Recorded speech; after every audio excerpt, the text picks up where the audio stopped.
जय हिंद दोस्तों, आप सभी का स्वागत है आपके अपने YouTube channel Vidyakul education centre में। तो दोस्तों, आज की इस वीडियो में हम लोग देखने वाले हैं बिहार पॉलिटेक्निक एंट्रेंस एग्जाम 2024 के मैथ के आंसर की को। दोस्तों, पिछली वीडियो में हम लोग और सभी सब्जेक्ट का आंसर की को ऑलरेडी देख चुके हैं। यदि आप पिछली वीडियो को नहीं देखे हैं तो आप लोग जाकर चैनल पर उस वीडियो को ज़रूर देख लीजिएगा और देख लीजिएगा कि आपका क्वेश्चन कितना सही हुआ है। और इस वीडियो में हम लोग मैथ के आंसर की को देखने वाले हैं, जो आपका 22/6/2024 को पॉलिटेक्निक एग्जाम में जितने भी सवाल पूछे गए हैं मैथ के, उन सभी सवालों को आज की इस वीडियो में हम लोग देखने वाले हैं। तो दोस्तों, आप इस वीडियो को अंत तक ज़रूर देखिएगा। तो चलिए दोस्तों, बिना समय गवाए आज की इस वीडियो को शुरू करते हैं।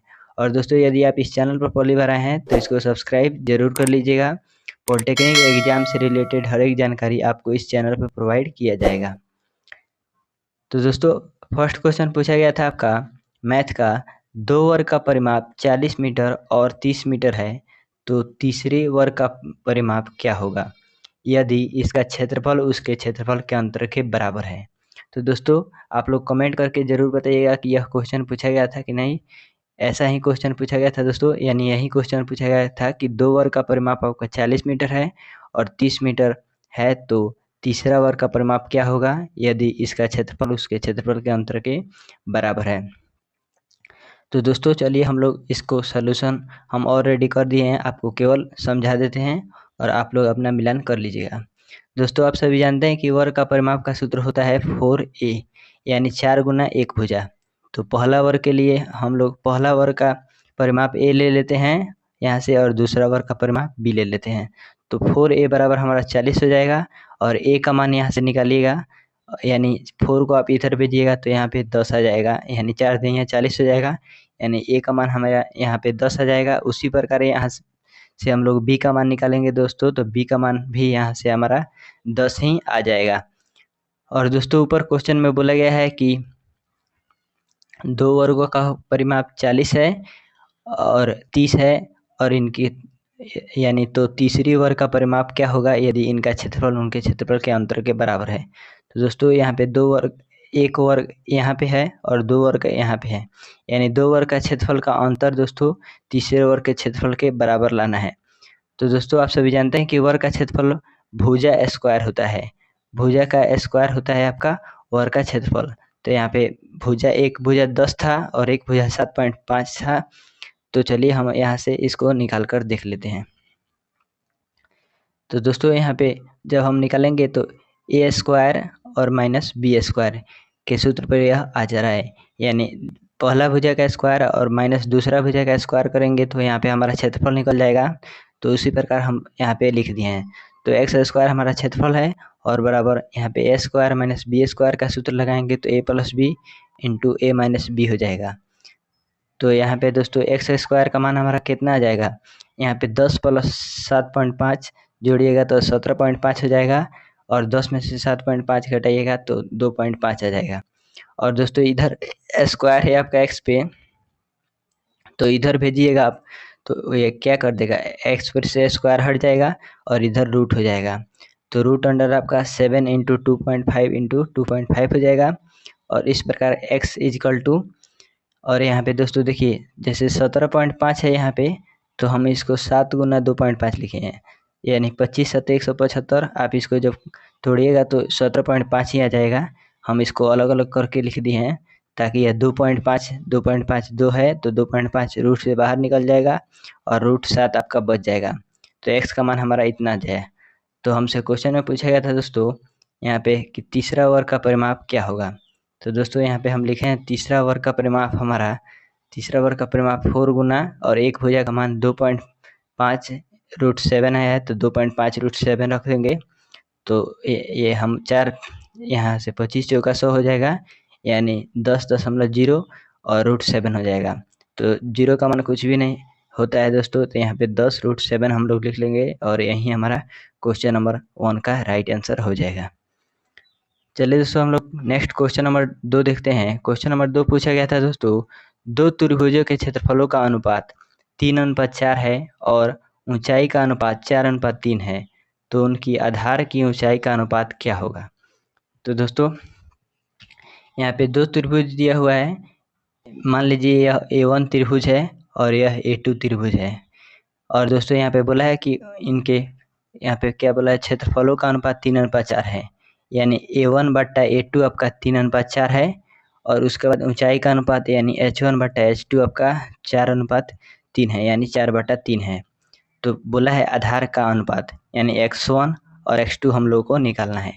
तो दोस्तों यहाँ पे यदि हम लोग क्षेत्रफल A1/A2 करेंगे तो त्रिभुज का क्षेत्रफल 1/2 गुना आधार गुना ऊंचाई होता है।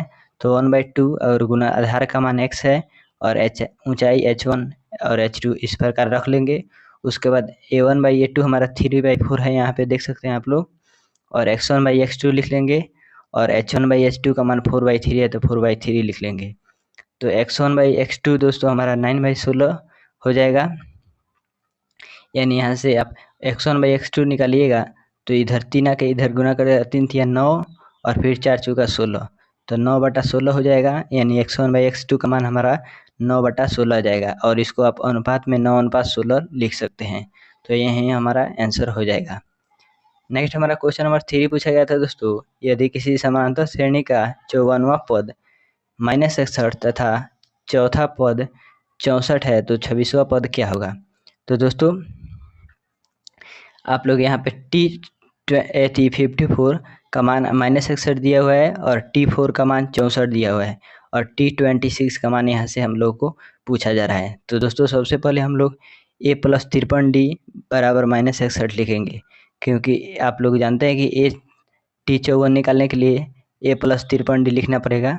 और उसके बाद -61 इसका मान दिया है तो -61 लिख लेंगे, ये हमारा समीकरण 1 हो जाएगा। उसके बाद A + 3D T4 के लिए A + 3D और यहाँ पे इसका मान 64 है तो यहाँ पे 64 लिखेंगे, ये हमारा समीकरण 2 हो जाएगा। और दोस्तों यदि हम यहाँ से A का मान निकालेंगे तो A बराबर हमारा 64 - 3D हो जाएगा और ये हमारा समीकरण 3 हो जाएगा। और दोस्तों यहाँ से A का मान जब हम लोग समीकरण 1 में रखेंगे तो यहाँ पे हमारा इतना डाटा बच जाएगा। और चलिए आगे दिखाते हैं हम लोग को। उसके बाद हमारा D का मान -5/2 निकल जाएगा। आप लोग वीडियो को पॉज करके बढ़िया से देख लीजिएगा कि किस प्रकार सोल्यूशन हुआ है। तो D का मान यहाँ से हमारा इतना निकल जाएगा दोस्तों। उसके बाद D का मान हम लोग समीकरण 3 में रख देंगे तो हमारा 71.5 आ जाएगा।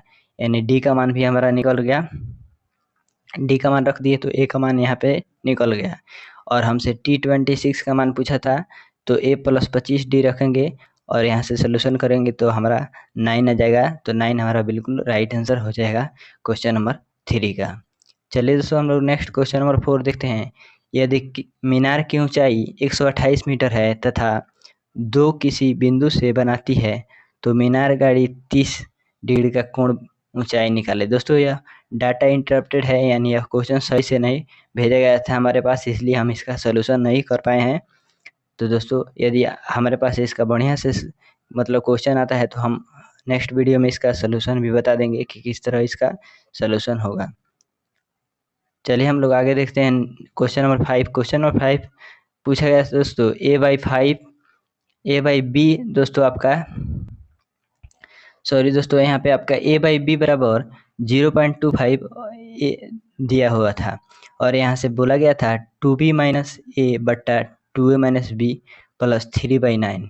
यानी इसका मान आपका क्या होगा यही निकालना था। यहाँ पे 3/9 की जगह पे और कुछ दिया हुआ था, यानी वह यहाँ पे मान लीजिए कुछ भी आपका दिया हुआ था, आप लोग मिला कर देख लीजिएगा कि आपने ऐसा ही सोल्यूशन किया है कि नहीं।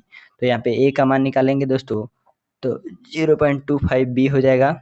और यहाँ से आप लोग देख सकते हैं कि उसका मान रखेंगे,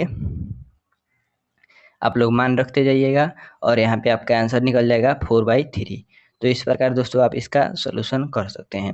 तो दोस्तों हमारे पास मैथ का 5 ही क्वेश्चन आया हुआ था, इसलिए हमने 5 ही क्वेश्चन का वीडियो बना दी है। आप लोग बहुत ही ज़्यादा कमेंट कर रहे थे कि मैथ का वीडियो लाइए भैया, मैथ का वीडियो, तो हमने मैथ का वीडियो बना दिया। 5 ही क्वेश्चन हमारे पास आया था। आगे जब भी क्वेश्चन हमारे पास आता है हम उसका वीडियो बना देंगे। तो दोस्तों ये आपको वीडियो ये कैसी लगी हमें कमेंट करके ज़रूर बताइएगा और इसी प्रकार की वीडियो देखने के लिए आप इस चैनल को सब्सक्राइब कर लीजिएगा। आगे पॉलिटेक्निक एग्जाम से रिलेटेड जब भी आपका रिजल्ट आंसर की यानी ऑफिशियल जो आपका कट ऑफ वट ऑफ जितना भी आएगा हर एक चीज़ का वीडियो हम आपको इसी चैनल पे प्रोवाइड करते रहेंगे। तो इस वीडियो को देखने के लिए आपका बहुत बहुत धन्यवाद।